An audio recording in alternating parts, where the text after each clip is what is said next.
Hey, what's going on, guys? This is Mias and welcome to the Cyber Dragon OTK testing video. So I'm only going to make testing videos on deck that people are usually interested in. So obviously on the Chaos Max it didn't really end up doing too well, and I mean that's my fault. I should actually understand your guys' interest and stuff like that. So before we start, man, friendly reminder to like and subscribe. You already know it, because it keeps me motivated to keep making videos like these. And yeah, let's jump right into it. I'm going second against this magical musketeer deck, and obviously, I mean, I can't tell that he had, you know, 2 interruptions already, which could eventually become 3 or 4 depending on if I actually use my cards incorrectly. And obviously I use the emergency because it's so obvious that he's going to go Caspar effect, and I feel like if it was my opponent, I obviously would have been like, oh yeah, you're so bait, it's so obvious that you have a Gamma, I'm just not going to trigger the Caspar. But he still did it, so I was like, oh, okay, sure, thank you, I'm getting a free Gamma now, because obviously if I put the card here, it wouldn't have been the same. And if you had the Ash, he would have Ashed the emergency, but then the Gamma would have been successful. So, you know, yeah. Anyways, now I can get normal 7 core. I get hit by the cross domination, which is, oh my god, the worst case scenario. It's so bad, because now the machine dupe isn't even summoning 2 real Cyber Dragons. It's summoning 2 cores. And now he's also recycling back the Caspar, so I go whatever, machine dupe, and the nail in the coffin. Obviously, I can't do anything about this. I get popped, and I have no more plays because Hertz is just a dead card if the core can't resolve. So this is the main issue with the machine dupe build, is that you have a bunch of cards in your hand. You can have 10 cards in your hand, but if your machine dupe plays on your normal summon gets stopped, well, all of the other cards that were supposed to depend on the core or something, they become 100% unplayable. You can have legit all the kind of good almost extenders in the game, and it's just not going to matter. And now I don't play sorry, what's the card again, the Link Spider, so I can't actually turn them into an Anaconda because I need 2 effect monsters. And yeah, I mean, at this point he's going to discard 1, draw 2, and I can't play the game whatsoever, so I accept defeat like a man. Let's get into replay number 2. Alright, I'm going second against Zombie. Now this was pretty hilarious, and this is incorrect, by the way. You shouldn't actually do that. You shouldn't use the effect to discard from the hand first and then Foolish from deck. You should Foolish first in case you get hit by Ghost Ogre, because in this case you send Mizuki and then you revive the Uni Zombie back, and then you actually get to discard the Banshee. So yeah, that's wrong, and I see a lot of people misplaying like that. Anyways, now he's actually going to try to Foolish, and I literally have to Ash it. I just don't have to, because otherwise he makes the Doom King and he can keep playing from there and just ignore hand traps whatsoever. The Nessie gets summoned, also really annoying, and the Tsuchinoko, I don't know why he made that. I was like, why do you don't want to play Needle Fiber and actually win?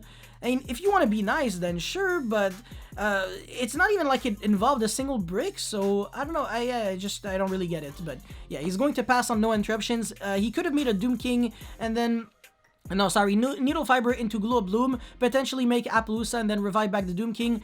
To me, it wouldn't have mattered, obviously, because I still would have had plays. I could have Contact Fused and then used Forbidden Drop to negate the Doom King, but still, it still would have been the play that he should have done, or he could have also made Omega. So yeah, that's just one thing. Anyways, now I can actually game him. I actually did the maths, and I was like, with the 2 burns and the attack of Dragoon, Anaconda, and Cyber Dragon, this is actually more than enough, so I got this.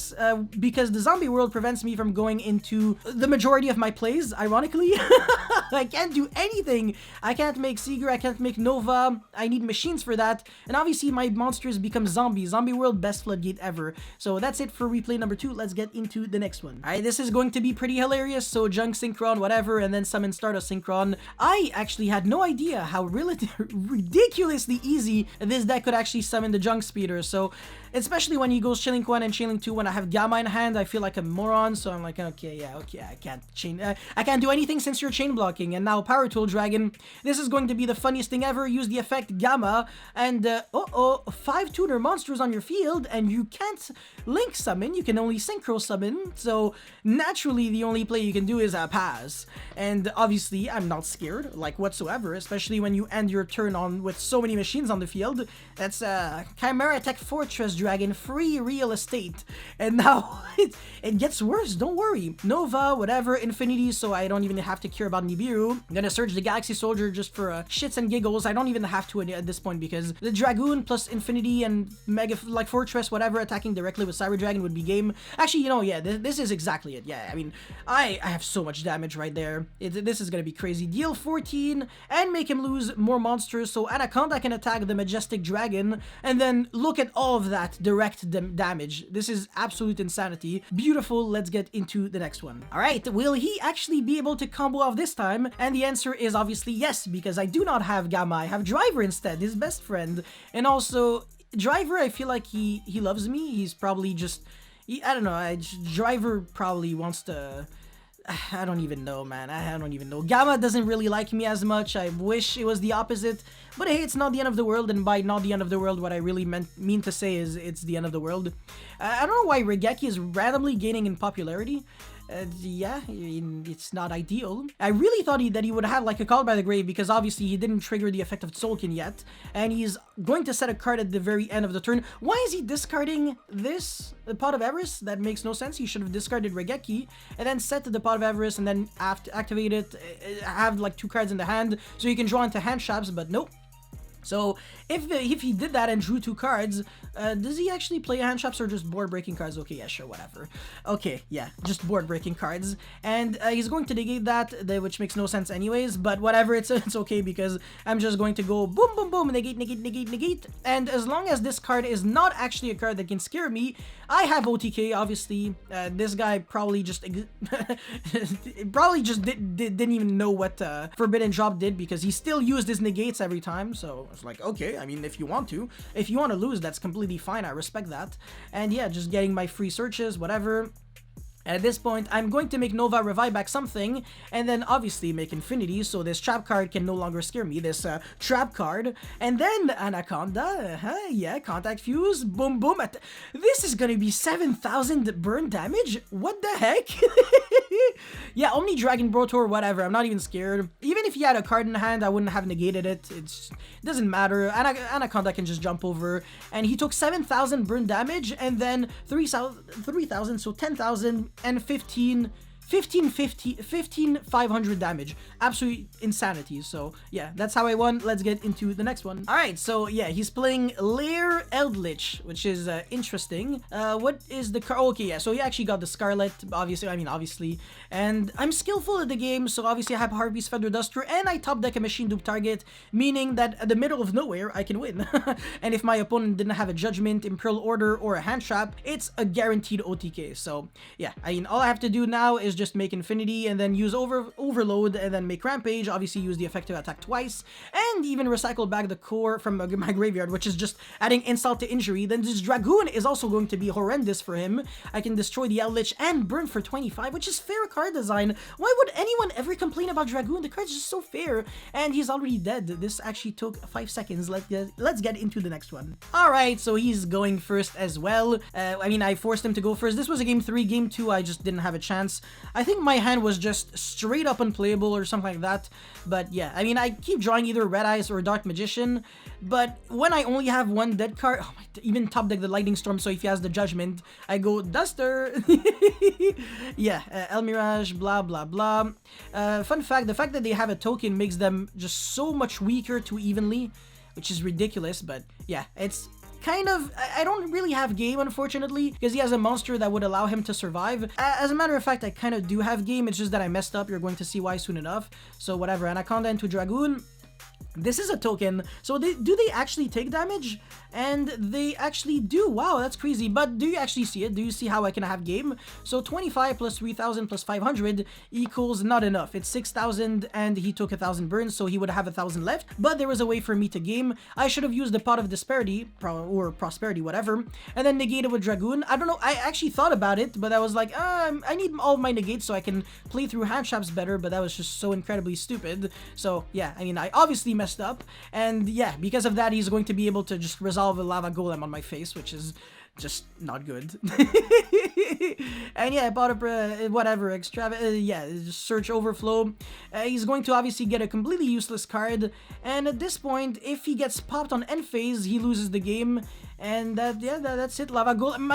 The Lava Golem that I'm not even supposed to have, since I'm supposed to kill him, is going to kill him anyways. So yeah, I obviously messed up, but it's not the end of the world. At least I know that I should have used Pot of Prosperity. Let's get into the next one. Alright. So yeah, okay. Yeah, this is definitely not my fault. I obviously can't tell that he has Kagemusha Knight, but it's just EDO Pro obviously using the stupid old rules that just shouldn't exist. So yeah, I mean, no, not old rules, but you know, it's OCG trigger chain link, whatever. It's so dumb, man. I hope it actually gets fixed, so there's like a universal rule book for everyone in the entire world, because just telling someone like, yeah, these rules don't actually work the same way depending on where you are, why is the game inconsistent? It makes no sense. But yeah, obviously I have game. This is 12,600 damage plus 25, meaning that it's 15,100 through the Kagemusha Knight, which is approximately way more than enough. And yeah, no, yeah, he's already dead. Let's get into the next one. Brandish or Sky Striker. This deck is really good, huh? Really good. Nibiru, Widow Anchor, just a bunch of really good cards. Too bad Red Eyes Fusion doesn't care. It's actually interesting how he didn't use the desires. What would have happened? He could have actually drawn an Ash. Oh, wait, hold on. 3, 5, and then 6, 7, 8, 9, 10. No, yeah, he wouldn't. Oh, yeah, he would have drawn Widow Anchor and Ash, but actually not really, because the deck was shuffled, so it probably would have been completely different, but yeah, anyways, he's going to pretty much be screwed. Obviously, you can't get back the Ray, because I'm just going to destroy it again and deal an extra 15. Now he's finally going to Desires, and gonna draw Ash one turn too late. That's really unfortunate. And there's technically a way he can win. He has to get into either Ningirsu or Access Code. The only ways he can actually clear this thingy. But yeah, Ningirsu obviously has a mandatory effect. So I was like, I'm going to negate this before he can even normal summon something, because otherwise he's just not even going to use the effect to like send. He's just gonna go straight into Access Code, jump over my thingy, and then this multi-roll is going to reset things back, and it's going to be kind of annoying for me. So I just negate the effect on summon, and because of that, well, he cannot out the Dragoon.